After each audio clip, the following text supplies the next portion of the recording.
whole podium. I'll just pop in there after.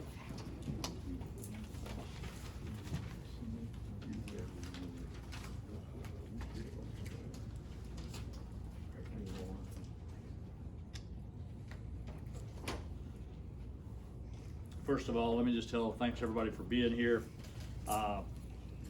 And I want to thank all the members standing up behind me today for something we've been working on since 2019. Actually long before when I first became governor, when I come to St. Louis several different times to meet with people in the neighborhoods. Also to be with things like Grill for Glory, to meet with Better Family Life, to my first introduction with James Clark for what he's done, and for the members up here.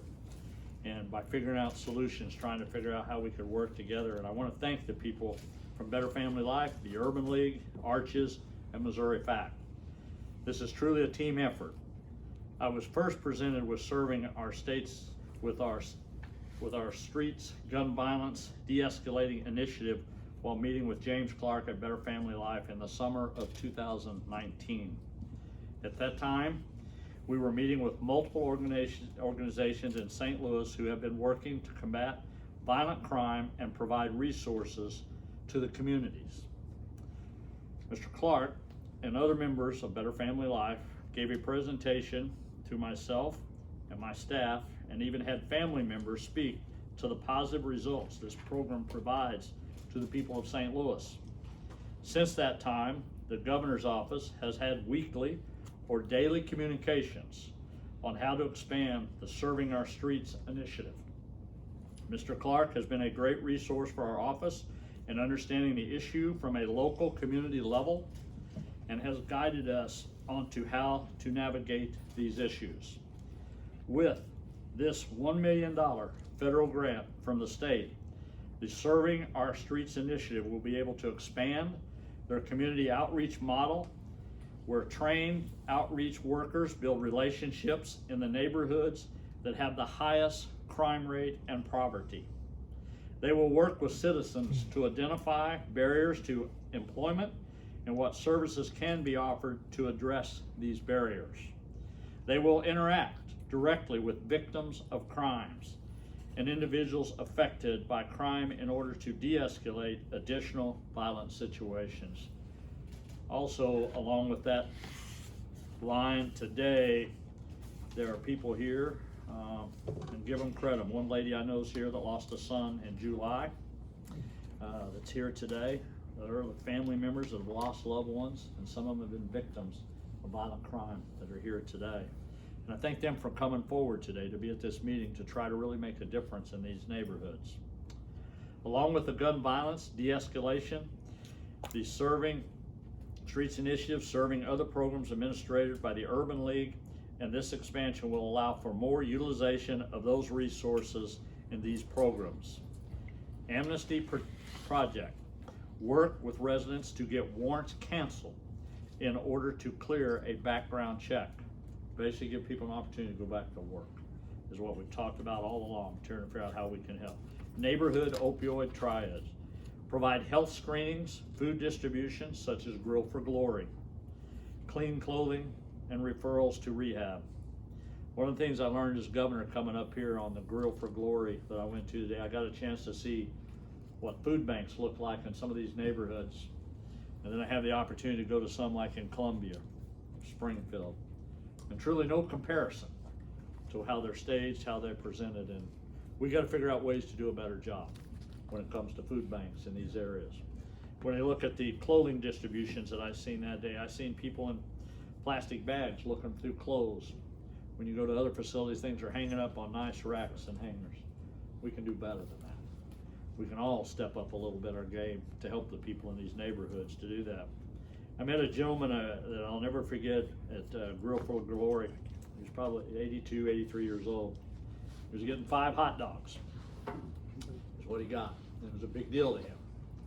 He had 2 hot dogs that day at lunch. He was taking 2 home for dinner that night, and he was going to have 1 on Sunday after church. So what does 5 hot dogs mean? Probably not much to a lot, but to him it meant everything. It meant a great weekend. is what it had. Those are the kind of things we all need to think about, and what these people behind me are going to be able to do with this funding, and to be able to help build on those resources. Operation Clean Sweep, raising clusters of delinquent buildings beyond repair and harboring criminal activity. There is a lot of buildings in both these cities, especially in St. Louis, that need to come down. They need to be tore down, and we're going to try to find avenues to help with that situation. And we're not going to use them for crime havens anymore. We're going to try to figure out ways to do that. And I think there are ways that we can join with the private sector to help with that. And we are working on those things as I speak today. As I've said before, when we all work together, we can and we will fight violent crime in Missouri. James, let me turn it over to you just a little bit. Thank you, Governor. First, I want to give thanks and honor to God, who's the giver and the sustainer of all of our lives. Then I want to thank Governor Parson for not just hearing the cries from the urban core, but then feeling the cries of families in the urban core, and then being willing to do something about it. Because too often people hear, but they don't feel. And they may feel, but then they do nothing but talk. I want to thank Governor Parsons for actually doing something that he could do to improve the quality of life for citizens in our more challenged neighborhoods. Then I want to thank Mr. Kimbrough and Mr. Les Johnson from Arches for working with the Urban League as we perfected the model. We were able to put the necessary protocols in place so that we can report back to St. Louis on this effort. This is a trailblazing effort. This is the first time that the St. Louis metropolitan area has invested in direct neighborhood engagement at this level.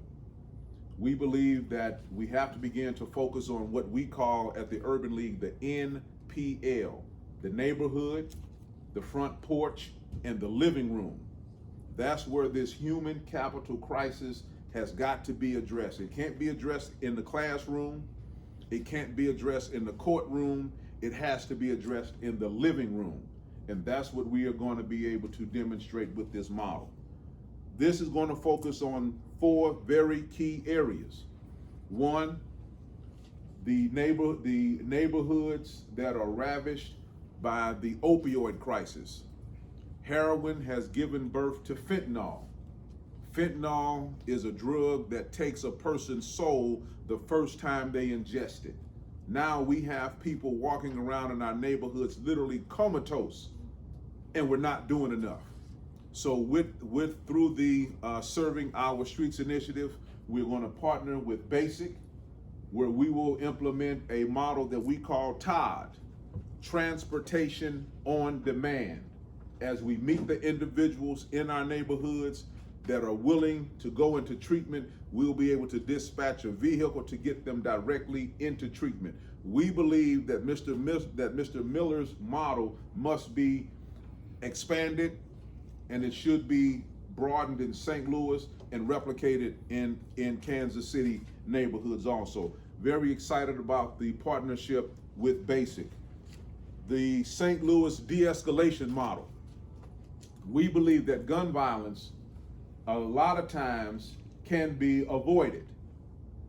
Through this model, we will deploy urban engagement specialists who will seek out conflicts throughout the St. Louis metropolitan area and will work around the clock to mediate the conflicts and bring closure to the conflict. If we cannot get a truce between the two adversaries, we will have to relocate one of them.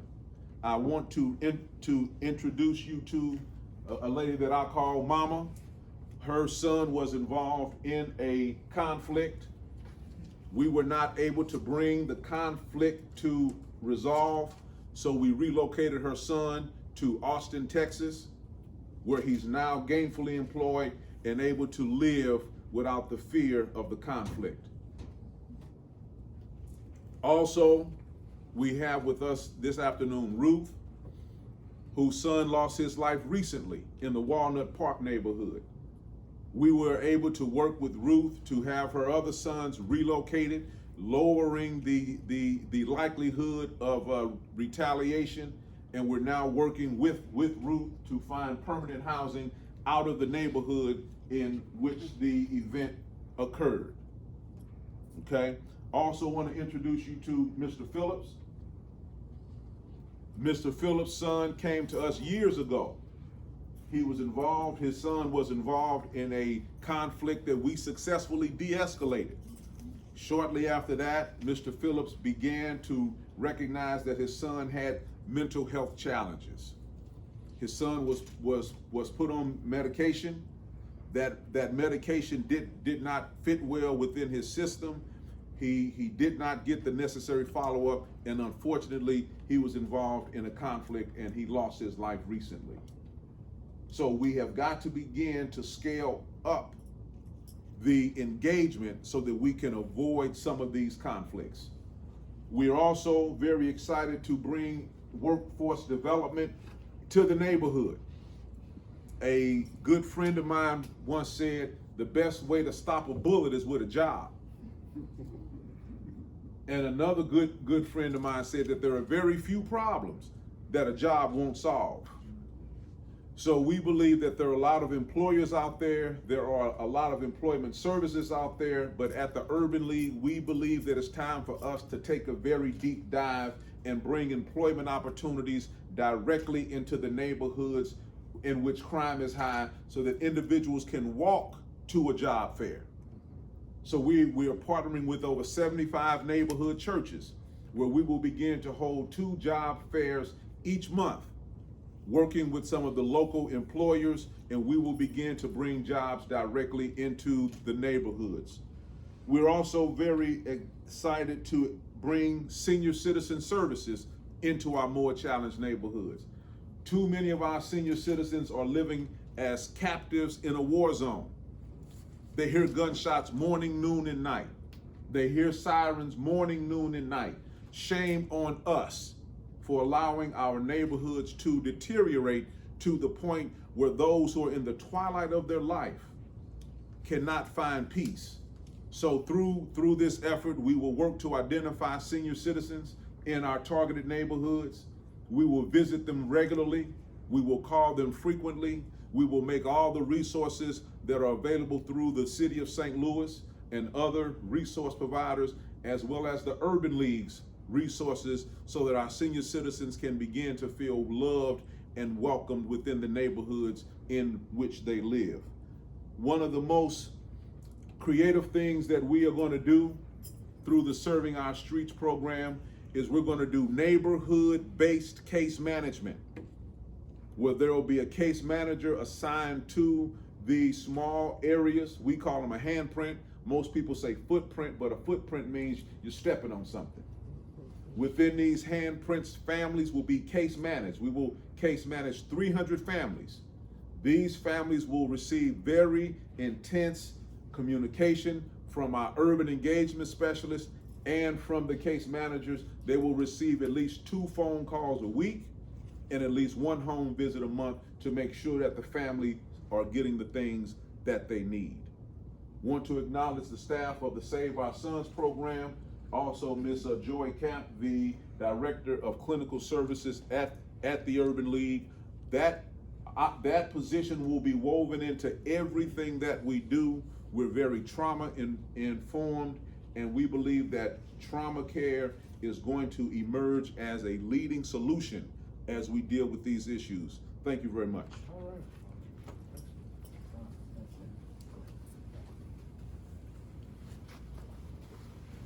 Good afternoon. I'm Wendell E. Kimbrough, President and Chief Executive Officer of Area Resources for Community and Human Services, better known as ARCHES.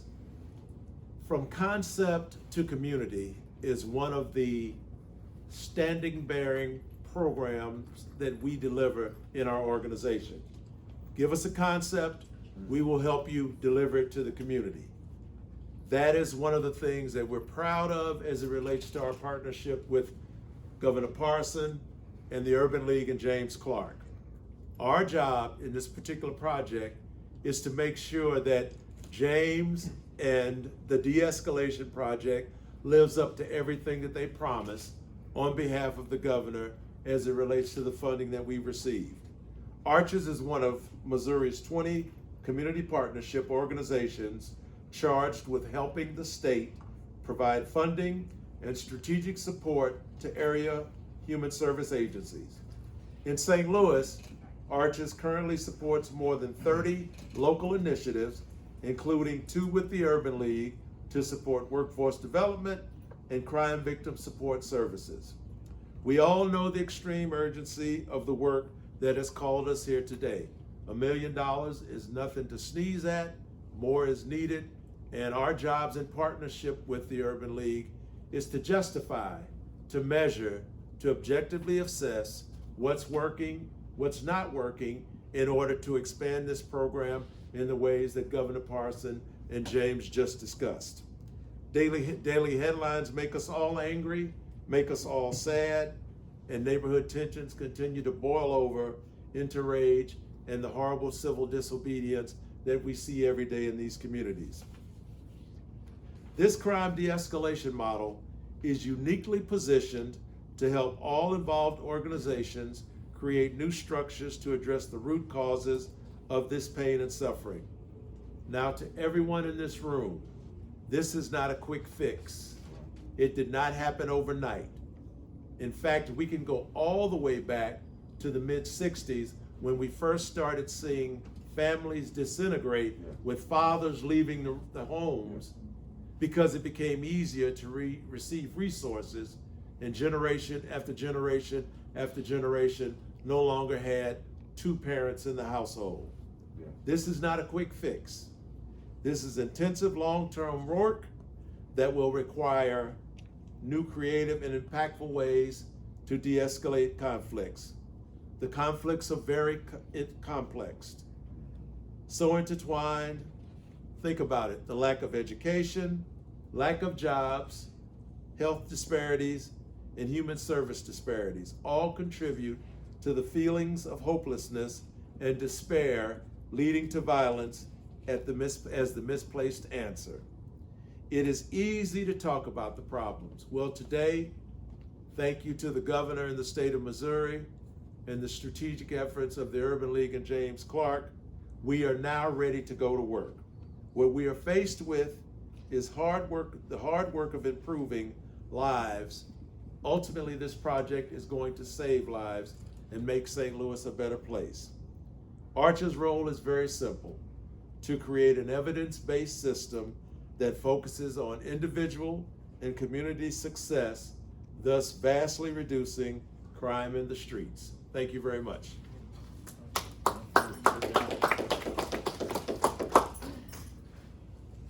I know we're going to take a few questions here, but let me just first off say, before we get started, how much I appreciate these 2 gentlemen, the words of wisdom they just spoke up here for all of us is up here. And yeah, $1 million is $1 million. That's a lot of money for most of us, and in a lifetime. But the reality of it is, it's not about just giving somebody $1 million. It's about, what are you going to do with $1 million, and what is the end result of this going to be? And I will personally come back. I'm going to come back. And I'm going to look at this workforce development piece and see what we've done. I'm going to come back to the Urban League and to the James. I'm going to say, what'd you do with that? And how can we build on that foundation? That's what we're going to do. So, Kelly, we got time for questions, I think. I know we're a little bit on the schedule. Yeah, about 2 or 3 for the governor, and then he will have to exit. So then if you have other questions for Clark and Mr. Kimbrough, then you can answer those after we're done. So the city is hemorrhaging bug, both figuratively and literally. We are at 191 homicides. There were 194 in all of last year. Is this $1 million really enough for like the largest population in the city of Missouri to take care of St. Louis? Does it have to be more than this? Is it a gun issue as well? We're seeing, you know, our first responders getting fired upon here. Is this enough? Well, I mean, it's much larger than $1 million. $1 million is not the answer to you can put all the money you want in here, but until the communities, churches, and the people in the neighborhoods, along with law enforcement, along with the state, figure out a solution to work together. Look, at some point, you're going to have more community involvement, which is what they're all doing here, but you're also going to have more community involvement in the police. But he's gonna have to get out of patrol cars and they're gonna have to go back in these communities and start walking around building relationship with kids. There's a lot more to be done. And no, we don't want to be up here talking about 191 homicides. Nobody in the city does. But until we change the way we've been doing it for decade after decade, the way we're just saying, okay, here's some money, hopefully the problem goes away. It's not gonna go away until we take action. And all of us working together. And that's exactly why it's here. Exactly why I come up here in 2019 when I really seen what those problems are. But yeah, $1 million is not gonna solve the problem. If you could spend $5 million to fix the problem, it'd be great, but that's not gonna happen. Does lessen the Rachel, amount of Rachel, weapons we in your gotta move car. on. We got another. Okay. Governor, you spoke of using all avenues to address this issue. Why then not direct the General Assembly in its special session to focus also on getting some money to these programs? Why just focus on what you did with the special session rather than funding some of these programs? Well, I think we have been all along. I mean, this year's, needless to say, it's changed with the pandemic and everything out there, but we had money for the witness protection program we did last year. This money we're talking about now, we had that on the table. We've been talking about that from day one, trying to implement that. You know, unfortunately, you know, we had a pandemic we were dealing with and budget crunches, and we're trying to figure out how we come up with the money. But the one thing I will say, regardless whether it's a pandemic out there or this virus is out there, this violent crime keeps escalating every day. And probably, actually, just what we're dealing with everything else, probably is escalating violent crime. And not to be able to figure out some sources to pay for that is what we're here today for. We're gonna keep building on that. This is the foundation, is all it is. But again, we gotta figure out, it's not about the money, as you just said. It's about what's gonna be the end result. And that's what we're all gonna be gauged on, it's what we're all gonna be judged on, and what are we really doing here today, standing up here. Well, so many questions. I want to ask you about the crazy driving we're having, the barricades downtown. It just seems like a different time, but let me focus on the crime bill. The hot potato there is that element that would set up a concurrent jurisdiction for the murder cases. A lot of people think that's terrible. Others think it's needed. Yeah. What is your understanding of that? What's your opinion of that at this point? Well, I think one, it's an option, it's what it is. It's an option to how to fight violent crime. We're talking murder 1, murder 2 is what we're talking about. That's the only time that they could come in. It's the only time that they'd be able to come in if charges hasn't been filed in 90 days. So the local levels have the opportunity to do it for 90 days if they don't file charges. Then the local law enforcement would have the Attorney General to come in.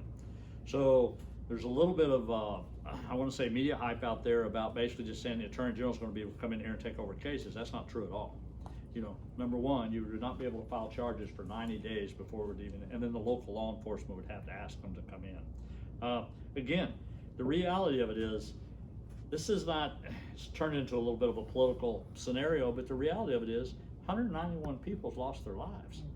We ought to all be out there figuring out a way, how do you stop that? How do you give the resources they need, whether it's the prosecutors, whether it's the police, whether it's the family members, what we're here talking about today? I mean, you gotta face the reality of it is these homicides are happening every day. Kids are getting shot in the streets. Kids, you know, none of us wanna live through that.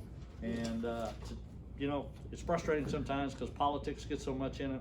When you really want to take that out and says, what is it we really can do to help stop violent crime? And I'm going to do everything I can to do that, regardless what the politics of it Final are. question, Chris. And Governor, you know, you did touch on it. It's another issue that affects every one of us in this room, the pandemic. Missouri, the positivity rate continues to be one of the highest in the nation, which seems to indicate our ability to control it and get enough rapid testing. And we are seeing data backlogs in these cases.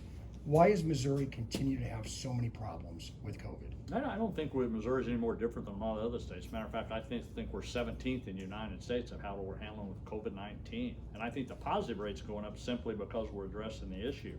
I also think if you take September the 3rd, half of the cases in the state of Missouri was 18 to 24-year-olds, college kids is what it was. Half of those cases are. But if you look at the hospitalization, which we keep a look on that every day, we look at the ICU beds, and what's really important is the fatality rate has went from 7% in the state of Missouri down to 0.5, I think the last I seen on that. When you look at nursing home, where we were the highest problems that we had, since June, July, and August, that's leveled off. With all these rates going up, the positivity rate going up, but the fatality rate and things we can do now, we're not helpless against this virus anymore. There's medication out there to help people. Hospital stays are shorter than they've ever been in this state, but the positivity rate's going up. A lot of it's driven by that 18 to 24-year-old bracket. So you're putting that on the 18 to 24-year-olds? I mean, are they the ones to blame for spreading this around the state of Missouri? Look, everybody's got to quit looking for somebody to blame. It's a virus. blame the virus if you want to blame it, but blaming me, blaming 18 to 24-year-olds, blaming government. This is a virus that we have to figure out answers to, and every day we're figuring it out, and it changes every day. It changes in our school system, it changes in the workforce, it changes in neighborhoods, African-American neighborhoods, it changes every day. That's why when this first came out, when mobile testing, we realized we had to move things around the state of Missouri. Look, it's challenging every day to deal with COVID-19, but we're doing it every day, we're gonna continue to do it. All right, thank you. All right, All Governor, right, you got thanks one. everyone. Thank you. Mr. Clark, for you really quickly, the 4 neighborhoods where this is going to go are which? Jeff Vanderloo, Walnut Park, we're gonna be active in Baton, and also in, Murphy Blair. Can we get you up at the mic? And how is this going to work with the initiatives that are already out there, specifically Cure Violence? Is this, and because these are neighborhoods where Cure Violence hasn't gone, or what's the relationship there with all the other programs? This model complements the Cure Violence model. I think that the Cure Violence model is very innovative, but this works in concert with the Cure Violence model, where we will be able to bring resources into the neighborhoods. We will be able to provide a level of social service delivery that in some instances Cure Violence does not meet. So working with the Cure Violence model, this will give a stronger base of services in our more challenged neighborhoods. So does the entire $1 million go to the Urban League? Because I know that there are different organizations. How is that split up? It's a 92% Urban League, 8% administrative operation by Arches, as we evaluate and help them deliver the program. So essentially, the bulk of the money goes directly to the Urban League to Delivering, administer to these. the streets, exactly. And could you bullet points the new programs that you're not in programs, the new strategies that you're implementing here? Yes, one is senior citizen services, because we believe that once again, the senior citizens, they are the most underserved in our neighborhoods, and it's is somewhat egregious that we've allowed our senior citizens to go so long without this level of support. Next is the opioid and the fentanyl crisis, where one drive down Grand Boulevard, one drive down Dr. King, one drive down South Broadway, and you will see visibly the impact that the opioid crisis is having on our more challenged neighborhoods. We are also going to focus on gun violence de-escalation, because we believe that while we cannot de-escalate all conflicts, there are some conflicts that are brewing right now that with the right intervention can be successfully de-escalated. But in the instances where we cannot de-escalate the conflict, we will move to relocate. Then we will deal with workforce. We cannot underscore, as it has been discussed and it has been evaluated for years, that poverty is the root source of crime and violence and drug addiction. So we have to be able to bring employment opportunities directly into the neighborhoods. Too often people, they don't go outside their immediate neighborhood. So we have to be able to bring resources, and we're going to bring job opportunities to the neighborhoods, where we will hold job fairs at the neighborhood churches. You mentioned that there was somebody that was relocated to Austin, Texas, where Yes. they're now employed, they have a good life. Is the goal to bring that person back and to be employed here and have a good life, or Well- do we well, solve that the would- problem by moving more people out of St. Louis? Because Austin's obviously a booming city, and Yeah, no, Chris, Everyone's- that would be on that individual. Right. We have moved over 50 people out of the St. Louis metropolitan area over the past 4 years. and what does that entail? Does that, like, we pay for the plane ticket, or do we pay for housing in the new city, or? In some instances, it is a one-way bus ticket. In some instances, it is a one-way bus ticket and a 2-week stay at a hotel. So we have to get creative, but every conflict cannot be de-escalated. So relocation becomes the next step. Yes. You've been doing this long enough to see politicians come through in an election year. Why will this be different, do you think? You know, I'm not into politics. I'm into saving lives. And when you have an elected official that understands that it's time for us to get serious about a crisis, then it's time to move. So that doesn't even register on my scale. My scale are these family members that I deal with each and every day of the week. I'm moved because I deal with people who are addicted to fentanyl every day of the week. So this is a much needed resource, and I have to thank the governor for putting it in place. We can't go another day. When you look at what's going on in the St. Louis metropolitan area, we should be alarmed. And it's not about pointing the finger. At this point, it's not about what we disagree on. It's about what we agree on. And we can all agree that St. Louis is in a very, very pivotal place right now. St. Louis is teetering right now. And it's not about whose fault it is, it's about who's going to get the work done. And that's where I stand. But do you think part of that work has to do with making it harder to get some of these weapons? I mean, Well, Cain killed Abel with a rock. It's the heart that we've got to begin to go up with. That's our biggest challenge. If you and I got into an argument and someone put a gun right there, I'm not going to shoot you, and you're not going to shoot me. So while we do need to have, and we do need to ask ourselves, why are so many weapons available in the African American community? Absolutely. We have to deal with that issue. But we also have to be able to say we've got to begin to create more compassionate neighborhoods where violence is not tolerated. See, when I was coming up, violence just wasn't tolerated. You couldn't shoot. So now we've got to begin to re-engineer neighborhoods and bring compassion and love back. And that's what this initiative aims to do. And I'm just happy to see it happening. We have been doing this work for over 15 years to little avail. So now it's finally beginning to get the traction through the Cure Violence model and through this initiative. We are now going to demonstrate the model so that it can be expanded into other neighborhoods. Realistically speaking, how far can $1 million go? And then what do you do if that federal grant or additional funding isn't available the next time around and these services stop? No, that is a good question. We are going to demonstrate the model. We are going to demonstrate the model. We are going to do the necessary work, and we believe that it will beckon for further support. Yes, sir. Can you say that, please?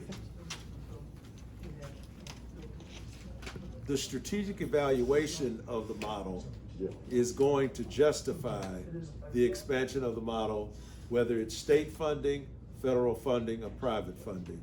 That's why the governor asked us to provide the strategic overarching support to make sure that when we have these kinds of news conferences a year from now, 2 years from now, 3 years from now, we can tell you the story from a qualitative standpoint as well as from a quantitative standpoint, and we could justify why this program is going to be expanded throughout metropolitan St. Louis. Give it back to you. Thank you. Thank you. Thank you all very much. Thank you all.